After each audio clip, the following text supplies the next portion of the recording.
The excavator's steel teeth bite into the concrete as Karen's voice cuts through the morning air like broken glass. Stop. That water was blessed by Father Martinez. But Marcus doesn't stop. He can't stop. Not after what she did to his daughter. Not after the lies. Not after 18 months of hell. The pool water gushes out in a torrent, and Karen falls to her knees, screaming about sacred rituals and divine protection. She doesn't know yet. She doesn't know that the blessed water she's crying over is the same water that nearly killed an innocent child. And she definitely doesn't know about the documents hidden in Marcus's jacket, documents that will destroy everything she's built. Her righteous crusade. Upo the Caterpillar 320 excavator rumbled to life at exactly 6:47 a.m., its diesel engine shattering the pristine silence of Willowbrook Estates. Marcus Chen adjusted his hard hat and signaled to Tony, his foreman, who nodded from behind the machine's controls. 18 months of legal battles, zoning hearings, and sleepless nights had led to this moment. You sure about this, boss? Tony called over the engine noise. That crazy lady's been camped out on her front porch since 5 this morning, just staring. Marcus glanced across the perfectly manicured lawn toward the Tudor-style house where Karen Whitfield stood sentinel. Her arms crossed, her silver hair pulled back in the same severe bun she'd worn to every city council meeting. Even at this distance, he could feel the weight of her disapproval, her absolute certainty that she was on the side of righteousness. I'm sure, Marcus said, his voice steady, despite the knot in his stomach. The permits are valid. The injunction was lifted. She can stare all she wants. The pool had been a monstrosity from the day the previous owners installed it, an Olympic-sized concrete crater that dominated the backyard of the modest two-story home Marcus had purchased for his family 6 months ago. The sellers had warned him about the maintenance costs, the permits required for removal, and the difficult neighbor situation.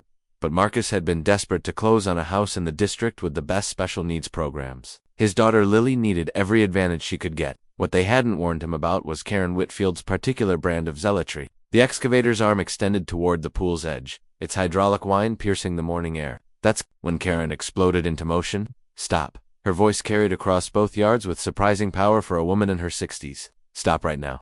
She sprinted across her lawn with the determination of someone half her age, her house dress flapping. Behind her like battle flags, Marcus watched her scale the low fence between their properties, an act that would have been impressive if it weren't so utterly predictable. Marcus Chen. She marched toward him, her face flushed with righteous indignation. I'm warning you, not touch that pool. Good morning, Karen. Marcus kept his voice level, professional. Dr. Reyes, Lily's therapist, had coached him on de-escalation techniques. Stay calm. Don't take the bait. Focus on facts. As I mentioned in my certified letter, the removal is scheduled for today. All permits are in order. I don't care about your permits. Karen jabbed a perfectly manicured finger in his direction. That water has been blessed. Father Martinez from St. Catherine's performed a consecration ceremony. You cannot destroy sacred water. Tony shut off the excavator, and the sudden silence felt ominous. Marcus had expected this confrontation. Karen had threatened it for months, but the religious angle was new. She'd exhausted every legal challenge, every zoning complaint, every environmental concern. Now she was playing the faith card. Karen, I respect your beliefs, but this is my property. That water saved Mrs. Patterson's life. Karen's voice cracked with emotion. When she had her stroke last year, we brought her to the pool for healing sessions. Father Martinez blessed those waters for the entire community's benefit. You're destroying something holy. Marcus felt the familiar rage building in his chest, the same fury that had sustained him through 18 months of harassment, petition, drives, and anonymous complaints to Child Protective Services. But underneath the anger was something else, a bone-deep wariness that came from fighting the same battle over and over again. The pool is being removed because it's not safe, he said quietly. It's not properly maintained. The filtration system is broken, and it's become a breeding ground for bacteria. Your daughter is fine, Karen snapped. She's been swimming in that pool all summer without any problems. This is about you wanting to spite me because I stood up to your bullying at the city council meetings.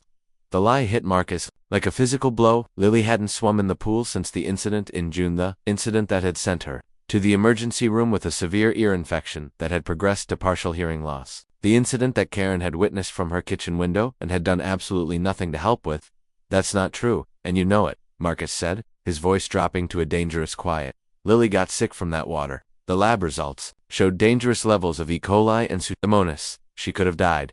That's what you claim, Karen shot back. But where's your proof? Where are these so-called lab results? You've never shown them to anyone.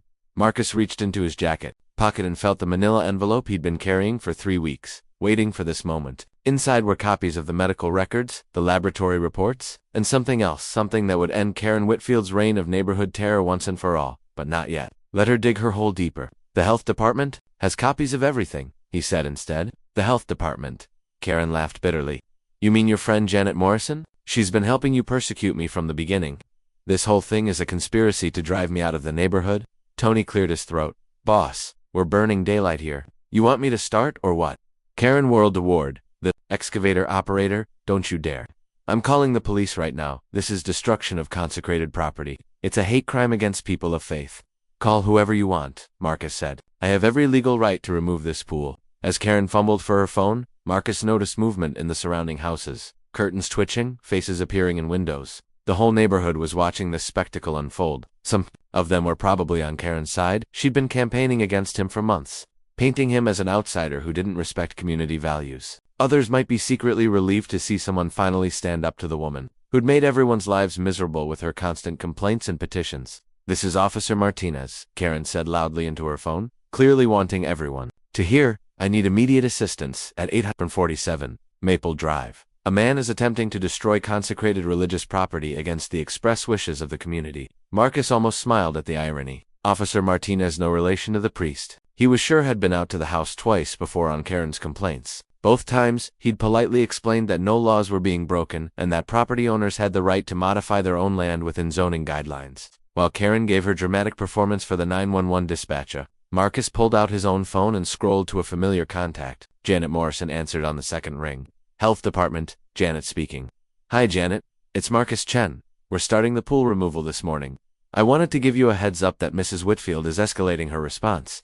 Oh, no, what's she doing now? She's claiming the pool water was blessed by a priest and that removing it is religious persecution. Janet's sigh was audible over the phone. Marcus, I've been doing this job for 15 years. I've seen people claim their septic tanks were sacred burial grounds to avoid repairs. The law is clear: contaminated water is a public health hazard, regardless of any religious ceremonies performed over it. I know that, you know that, but she's called the police and she's making a scene for the whole neighborhood.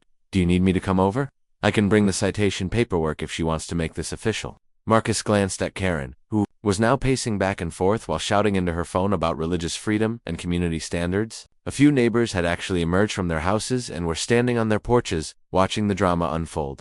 Let me see how this plays out first, Marcus said. But I might need backup. You got it? And Marcus, don't let her get under your skin. You're doing the right thing. As Marcus ended the call, Karen snapped her phone shut with theatrical finality. The police are on their way, she announced. And I've also called Channel 7 News. This story needs to be told. Channel 7? Marcus couldn't hide his surprise. That's right. I've been documenting your harassment for months. The death threats, the intimidation, the way you've tried to turn this neighborhood against people of faith. Linda Castellanos is very interested in the story. Death threats. Marcus felt the world tilt slightly. Karen, I have never threatened you. Not once. Those emails you sent to the Homeowners Association were absolutely threatening. Telling everyone that I was a dangerous influence on the community. Saying I should be stopped before someone got hurt. Marcus stared at her, genuinely confused. I never sent any emails to the... Sergeant Martinez moved with the deliberate pace of a man who'd learned that rushing into domestic disputes usually made them worse. His eyes swept the scene, the excavator poised over the pool, the scattered neighbors recording with their phones. Marcus Chen clutching a manila envelope like a lifeline, and Karen Whitfield standing in the center of it all with the triumphant expression of someone who believed justice was finally being served. But Martinez had seen that expression before, many times, and it never ended well for the person wearing it. Ma'am, he said, addressing Karen with professional courtesy that somehow managed to sound skeptical. I understand you called in a report of child endangerment. Yes, officer, Karen corrected herself, noting his stripes. I have audio recordings that prove this man has been abusing his disabled daughter. I've been documenting the situation for months, trying to protect that poor child. Martinez pulled out a notebook, but his attention seemed more focused on Karen than on what she was saying. Audio recordings, I see. And when did you make these recordings? Over the past several weeks, conversations in his backyard, phone calls I overheard, discussions about his methods of discipline, phone calls you overheard, Martinez repeated, slowly. From where exactly were you overhearing these private phone calls? Karen's confidence flickered for just a moment. The yards are close together. Sound carries. Martinez made a note. And these recordings, you made them from your own property. Of course. I would never trespass. I'm a citizen trying to protect a vulnerable child? Marcus watched the exchange with growing hope. Martinez wasn't buying Karen's story, that much was obvious from his tone and body language. But the CPS worker was still standing by her van, and Marcus knew that even unfounded allegations could trigger an investigation that would traumatize Lily. Sergeant Martinez, Marcus said carefully, I have some information that might be relevant to this situation. In a moment, Mr. Chen Martinez held up a hand. Ma'am, I need to ask you about something else. Are you Karen Elizabeth Morrison? The color drained from Karen's face so quickly that several neighbors actually gasped. She opened her mouth, closed it, then opened it again. What does that have to do with anything? It's a yes or no question, ma'am. I am Karen Whitfield. That's the name on my driver's license, my voter registration. Your legal name change was processed in Nevada in 2020, Martinez interrupted. After you relocated from Arizona following a restraining order and criminal charges for stalking and harassment, is that correct? Karen's hands started shaking. Around them, the neighbors were murmuring among themselves. Phones still recording. Mrs. Patterson from across the street, the same Mrs. Patterson Karen had claimed to help with healing sessions, was staring at her with undisguised shock. Those charges were dismissed, Karen said weakly. No ma'am, they weren't. They were reduced to misdemeanors as part of a plea agreement that required you to undergo psychological evaluation and relocate out of state. Martinez flipped a page. In his notebook, the evaluation diagnosed you with delusional disorder and obsessive targeting behavior. Sound familiar? Marcus felt his knees go weak with relief. You already knew. You already investigated her. Martinez nodded. We've been building a case for 3 months, Mr. Chen, ever since the pattern of anonymous reports started hitting multiple agencies. CPS, Health Department, Zoning, Animal Control. Someone was working very hard to make your life miserable, using official channels. But how did you know it was her? Because she's done this before, and before that, and before that. Martinez turned back to Karen, whose triumph had completely evaporated. Tucson wasn't your first stop, was it, Ms. Morrison? Phoenix in 2017, Flagstaff in 2015, always the same pattern: find a vulnerable family, usually single parents or families with special needs children. Then launch a systematic campaign of harassment disguised as community concern. Karen's composure finally cracked completely. They needed help. Those children were being neglected, abused. Someone had to speak up for them. Is that what you told yourself in Phoenix when you got the Rodriguez family's children temporarily removed from their home based on fabricated evidence? Before the truth came out and the state had to pay a 6-figure settlement, Marcus watched Karen's face cycle through emotions: denial, rage, desperation, and finally something that looked almost like relief, as if she was tired of carrying the weight of her own delusions. You don't understand, she said, her voice breaking. I see things. I notice patterns that other people miss. These children are crying out for help and nobody else is listening. What you see, Martinez said gently but firmly, is your own projection. According to your psychological evaluations, you target families that remind you of your own childhood trauma. You're not protecting children, you're trying to rescue yourself. The CPS worker had been listening to this exchange with growing understanding. She approached Martinez and spoke quietly. Sergeant, given this information, I don't think we need to proceed with the emergency evaluation, but I would like to speak with Mr. Chen privately about the situation. Marcus nodded gratefully. Of course. My daughter is at her therapy appointment right now, but she'll be home this afternoon. You're welcome to see for yourself that she's healthy and well cared for. I'm sure she is, the woman said kindly, but we still need to follow protocol, especially given the seriousness of the allegations. Karen seemed to realize that her moment of triumph had turned into complete disaster. Wait, she said desperately. You haven't heard the recordings yet. You haven't seen the evidence, Ms. Morrison, Martinez interrupted. I need you to produce those recordings right now. All of them. Karen fumbled for her phone with shaking hands. I uploaded them to the cloud for safekeeping. I'll need to, ma'am. Are you telling me you don't have these recordings with you? I have some of them. The most important ones. Karen's voice was getting higher, more frantic. Let me just find the right files. She started scrolling through her phone frantically, but Marcus could see from Martinez's expression that he'd already reached his conclusion. This was a woman having a psychological breakdown, not a credible witness presenting evidence. While you're looking, Martinez said, let me tell you what we found when we served a warrant on your internet service provider last week. Someone using your Wi-Fi network has been accessing Mr. Chen's email account repeatedly over the past month. They've been sending threatening messages to neighbors, filing false reports with city agencies, and creating what appears to be an elaborate frame job. Karen's phone slipped from her hands and clattered on the pavement. That's impossible. I don't even know his password. According to our cybercrimes unit, the access was achieved through a keylogger program installed on library computers. Computers you had regular access to through your volunteer work. The same computers that showed repeated logins to social media accounts used to spread rumors about Mr. Chen in neighborhood Facebook groups. Marcus felt a chill despite the morning sun. She's been planning this for months. Longer than that, Martinez confirmed. We found evidence going back to when you first moved into the neighborhood. Property records, school enrollment information, medical history. Someone did extensive research on your family before the harassment campaign began. Karen was backing away now, shaking her head violently. No. You're twisting everything. I was protecting the community. I was protecting that little girl from a dangerous man. What made him dangerous, Ms. Morrison? Martinez's voice remained patient, but there was steel underneath. The fact that he's a single father, the fact that his daughter has special needs, or the fact that he reminded you of someone from your own past. He was angry all the time, yelling at her when she couldn't understand, making her swim in contaminated water, even after she got sick. Karen's voice had taken on a desperate, pleading quality. I have it all on recording. Hours of evidence. Then show us, Martinez said simply. Karen bent to pick up her phone, her hands shaking so badly she could barely operate the touchscreen. She scrolled through files, muttering to herself, becoming more agitated by the second. Finally, she found something. Here, listen to this. She held up the phone and pressed play. Marcus's voice emerged from the tiny speaker, distorted and crackling, with digital artifacts. Tired of dealing with her tantrums. Sometimes I just want to shake some sense into her. The water thing is blown out of proportion. She's fine. Marcus stared at the phone in horror. It was his voice, but those weren't his words, at least not in that context. Someone had taken fragments of different conversations and spliced them together to create something sinister. I never said those things together. That's been edited. Martinez took the phone from Karen and listened more carefully. After a moment, he handed it to a younger officer. Rodriguez, run this through the audio analysis software in the car. Check for digital manipulation.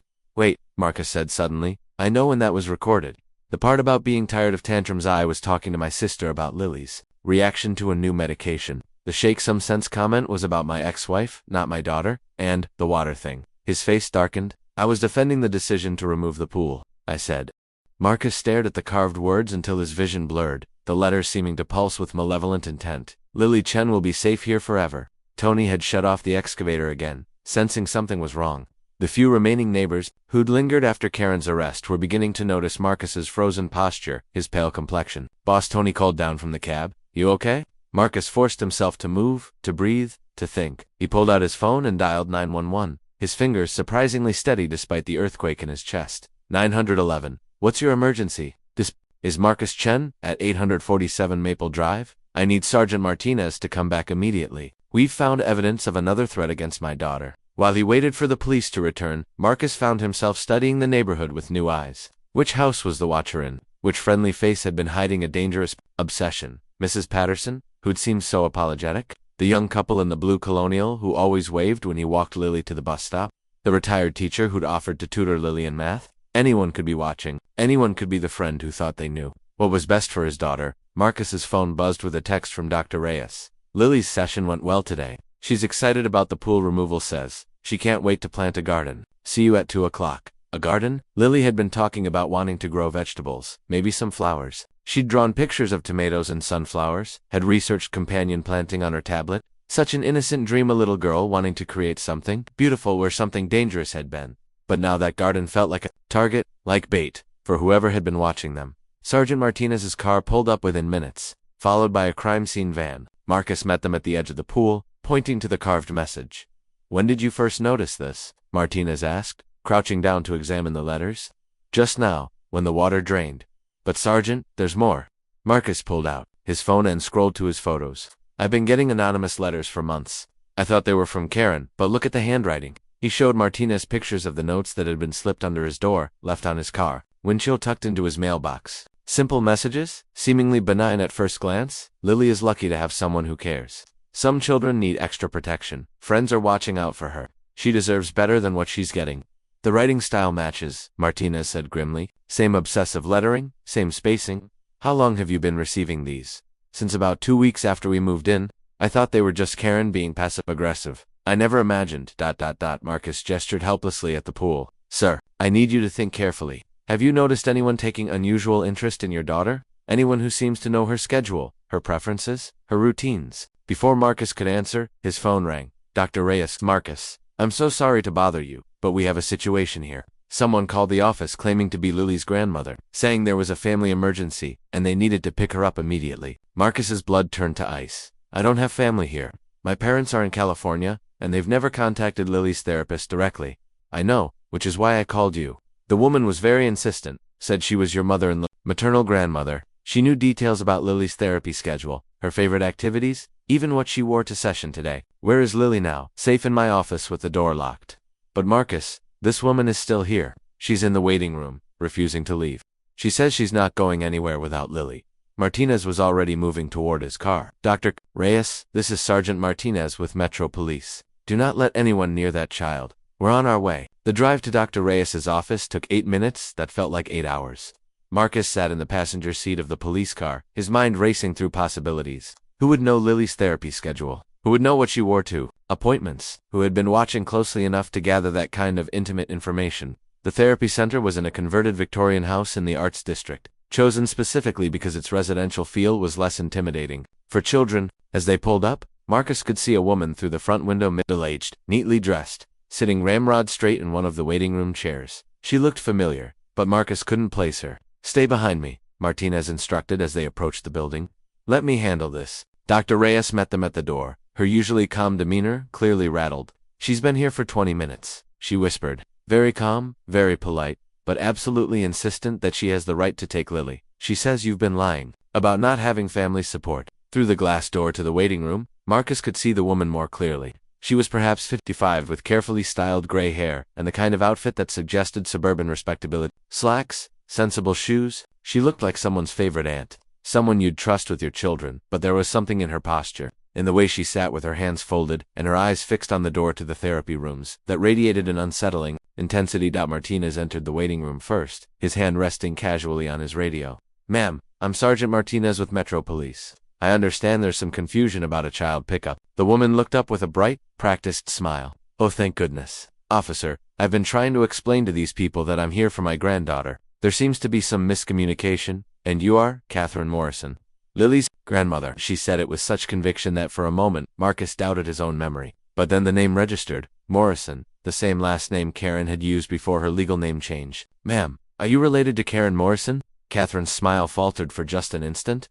Who's asking about Karen? I am, Marcus said, stepping into the room despite Martinez's warning gesture. Catherine Morrison, you're Karen's mother. The transformation was instantaneous. Catherine's carefully maintained facade cracked, revealing something desperate and hungry underneath. You, she breathed. You're the one who had my daughter arrested. Your daughter has been harassing my family for months. Stalking us. Filing false reports protecting that child. Catherine shot to her feet with surprising speed. Karen told me everything. How you neglect Lily, how you leave her alone for hours, how you let her swim in contaminated water. She's been documenting your abuse for months. Martinez stepped between them. Ma'am, I need you to calm down. Your daughter is in custody facing multiple felony charges for harassment and filing false reports. There is no evidence of any abuse or neglect. Then why won't you let me see her? Catherine's voice rose to a near shriek. If everything is fine, why won't you let me take my granddaughter somewhere safe? Because she's not your granddaughter, Marcus said. You have no relation to my family whatsoever. Catherine's laugh was high and brittle. No relation. I've been watching that little girl for months. I know her better than you do. I know she loves strawberries but hates blueberries. I know she hums when she's nervous. I know she counts her steps when she walks to the bus stop, always in groups of 7, because 7 is her favorite number. The specific details hit Marcus like physical blows. Those were things only someone very close to Lily would know, intimate behavioral patterns that she didn't share with strangers. How do you know those things? Because I pay attention. Catherine's composure was completely gone now. Because I care about her welfare. Because someone needs to protect her from you. Dr. Reyes stepped forward carefully. Mrs. Morrison, have you been observing Lily without her father's knowledge? Observing? I've been loving her, watching over her, making sure she's safe when her so-called father is too busy to notice what's happening right under his nose. Martinez keyed his radio. I need backup at 1247 Elm Street. Possible kidnapping attempt and stalking suspect in custody. But Catherine wasn't done. You want to know how I know those things about Lily? Because I've been the one really taking care of her. Who do you think leaves her favorite snacks in the little hiding spot by the big oak tree? Who do you think put the butterfly stickers on the bus stop sign to make her smile? Who do you think has been keeping her company when she plays alone in that backyard day after day? Marcus felt the world tilting around him. You've been leaving things for her, gifts, little tokens to let her know someone cares. Someone notices, someone sees how special she is. Catherine's eyes were shining with unshed tears. She always takes them, always. She knows she has a friend who loves her. Jesus Christ, Marcus whispered, the pool message. That was you. I had to do something. Catherine's voice cracked. Karen said you were going to destroy the pool, the one place where Lily felt safe. She loves that water. I've watched her sit by it for hours, just thinking her deep thoughts. She's such an old soul, that little girl, so wise, so gentle. She deserves to be cherished. Dr. Reyes had gone pale. Mrs. Morrison, have you ever approached Lily directly? Ever spoken to her? Catherine's silence was more terrifying than any answer could have been. Ma'am, Martinez said firmly, I need you to answer the question, have you had diarrhea? 3 weeks later, Marcus knelt in the rich soil where the pool had been, his hands working alongside Lily's to plant the last row of tomato seedlings. The excavation had revealed more than just Catherine's carved message. Layers of concrete had been hiding a surprisingly fertile foundation, as if the earth had been waiting decades for this moment of liberation. Dad, look, Lily said, holding up a small object she'd unearthed. Another one. It was a smooth river stone, painted with a tiny butterfly there, kind of gift Catherine had been leaving for months. They'd found dozens of them buried around the pool's perimeter, along with wrapped candies, small toys, and other tokens of obsession. Each discovery felt like uncovering evidence of a crime that was still unfolding. Should we keep it? Lily asked, studying the painted butterfly with the clinical interest she brought to specimens and puzzles. What do you think? Lily considered this seriously, turning the stone over in her palm. I think it's pretty, but I think it was meant to make me feel special in a way that wasn't real. So I think, she stood up and walked to the large pottery trash bin they'd designated for Catherine's artifacts. I think it belongs here. The stone made a satisfying clink as it joined the others. Marcus felt a surge of pride at his daughter's wisdom, her ability to see beauty without being manipulated by it. Their garden was taking shape beautifully. Raised beds formed neat rectangles where the deep end had been, filled with a mixture of the original soil and compost they'd ordered by the truckload. Lily had planned the layout with mathematical precision, tomatoes and basil together, carrots and chives, cucumbers climbing trellises made from reclaimed pool fencing.